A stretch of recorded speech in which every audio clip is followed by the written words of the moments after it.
And here we go, with the one and Hello. only Mr.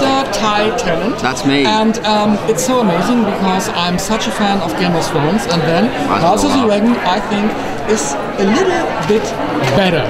Oh yeah. Because this show kicks me really. So what was the first thing you thought when you got the opportunity to play this part, to get the go for the role? Right.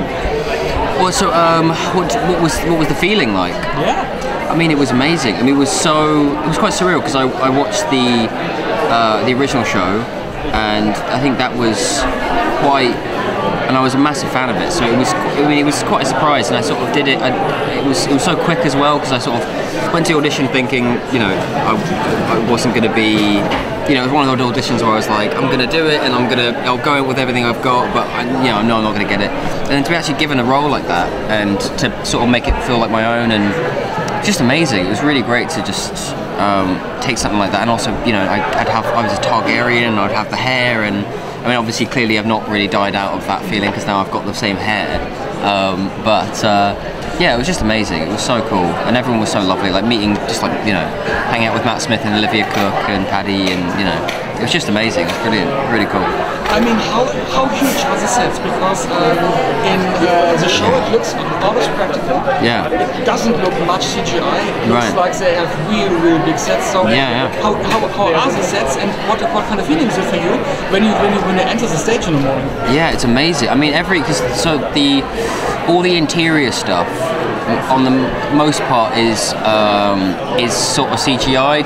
Then a lot of the actual in the studio, there's a lot of practical sets. Like when my most prolific scene is where I'm doing something on a windowsill, and that was all an actual set. And so there was like they built obviously my own room, and for like one scene, I mean, I think it's also used again with Tom.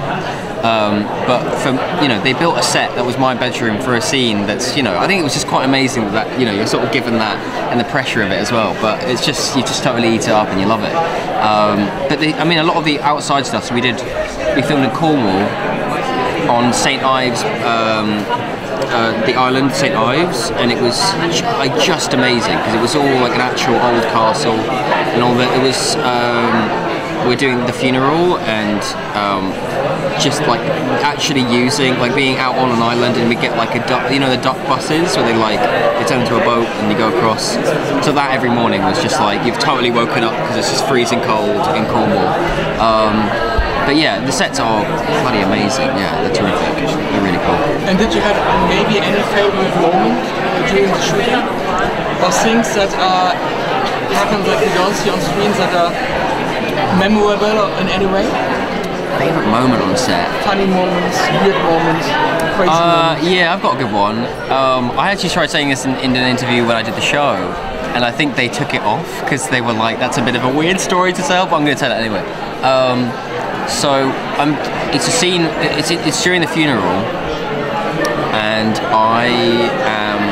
I'm getting really drunk in the scene, and so they got me in.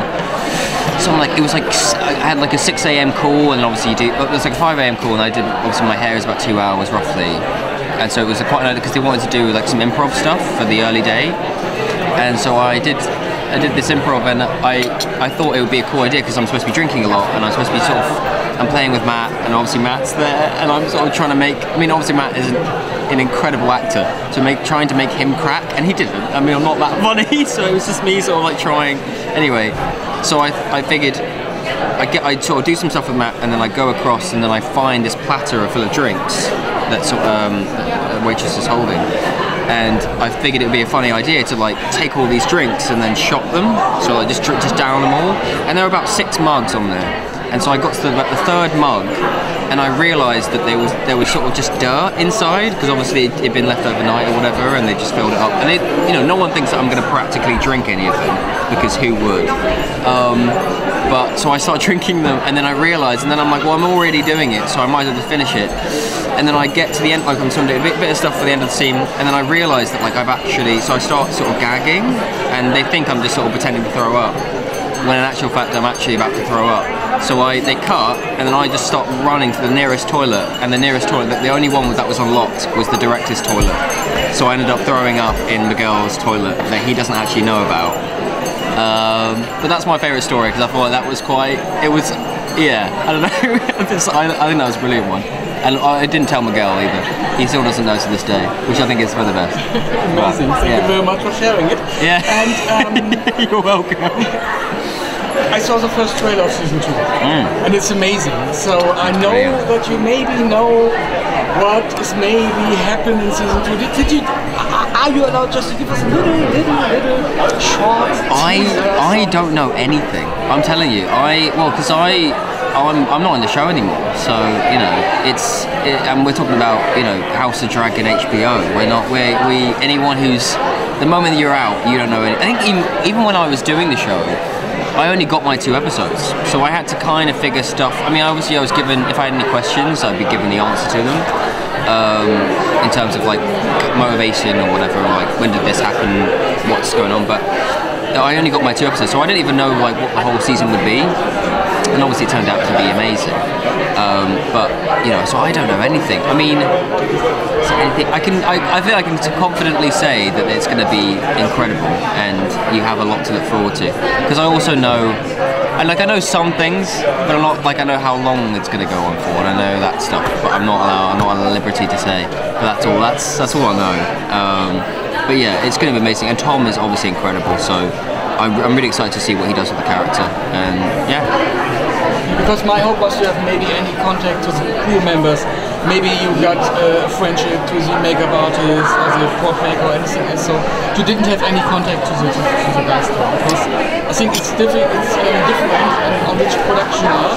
Some productions in Germany, so they become close friends, and there are other productions they just go away and do their own thing. And so I don't know how close other people at these productions like Game of Thrones or Well, I mean, the thing is, everyone there was absolutely lovely. But I think there was just this, because it was such a crazy show to do. There were so many moving parts to it that I think really and even with actors as well, because you get, there's only so much time you can really mingle with people. Like Olivia Cook, I actually really got to know a little bit. I think she was the person the most I got to know. Just because we have like one intimate scene together, and it's like it's a duo, and it was a whole day, and so we did that together, and I think we but then I think everyone was but it's sort of, you couldn't really have enough time to know everyone, so the moment that the shoot ended, I think it was just sort of like that was the end, and then we moved on. The last time I'd seen everyone was the premiere, and then that was pretty much it. It was brilliant. But I think a show like that, it's unlike anything I've done before. There's so many moving parts to it that it's impossible to stop really, because they need to, they have a deadline, and and COVID during the time as well, so there was a lot of stress, and I think it was just quite, we were in it. But the fact that we managed to finish it, and also no one got COVID during that time, from what I'm aware of, or if none of the actors did, from what I know. And so it kind of just kept going, and I think the pace of it meant that, no one needed to stop or wanted to. And the fact that it got to where it needed to be, where it was really refined and well made, was just quite miraculous, to be honest, because it was just such a difficult time. But yeah, I'm really excited to see, because now that they have every limit, because we're sort of free now. It's COVID still exists, but it's not, it is lockdown as was going on. So the freedom I think they have now compared to before, it's going to be amazing. So I'm really excited. As a fan as well, I'm really excited to see what they do with it. And you're related to David Tennant, an actor that I really, really love, because I think he's the best Doctor ever in Doctor Who. Yeah. Did you have maybe a funny David Tennant story for me? Ooh, a funny David Tennant story.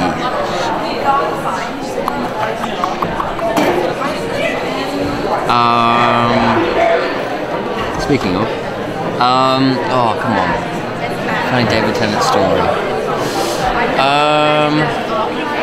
It's tricky. Trying to think of a good one. I actually can't think of like a funny one. I can only think of like nice and wholesome ones. Oh, do you know what? Well, actually, someone just told me that. Oh no, do you know what? No, okay. Hold on. I can think of a good one. Oh well. So I can just talk about him for a little bit, because to be honest, I don't have any recent funny ones. but he's doing a play at the moment called he's doing Macbeth, and I was supposed to see it yesterday, but obviously I'm here. Yeah, and I'm supposed to be here. But I've heard it's absolutely terrific, and it's kind of, I studied it in school, and I've always wanted to see him actually do it, because he's done sort of he's done Hamlet, he's done the big ones, you know, but Macbeth is always the one. I don't know if he's never ever done it, but I think it's one that he's never done, and I'm really excited. I'm seeing that I'm seeing it on the 23rd, I think. So a couple of days before Christmas, and then I think I'll absolutely love that. I'm trying to think of a funny story. What's a funny story then?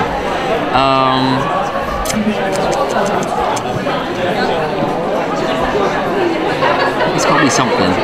Do you know what? Can you come back to that question? I'll think about it. Yeah, come back to it. Because I could imagine he's a really funny guy. Who does maybe he's brilliant. Some fun things, some do you know what? Okay, this is from a while ago. Okay. But this is always my sort of my go-to funny story. I don't know if I can. I remember when he first adopted me, I must have been 11, I think. And so he didn't know my side of the family too well. So my mum's family, like her parents, and so. So it was at the first Christmas that he adopted me.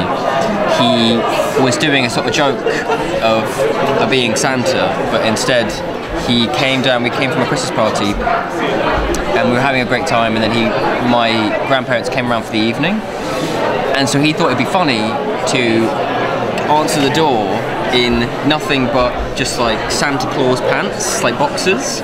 So he just answers and he goes, "Ho ho, Merry Christmas," and just opens the door to my grandparents. So that was kind of awkward, and I thought that kind of that sums up his personality, I think, a lot in a nutshell.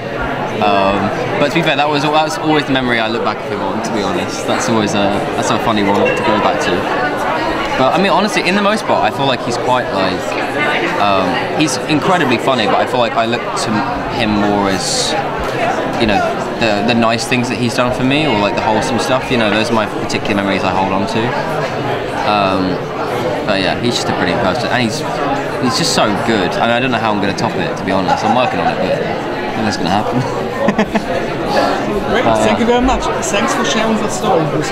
Oh, of course. Yeah. Thank you.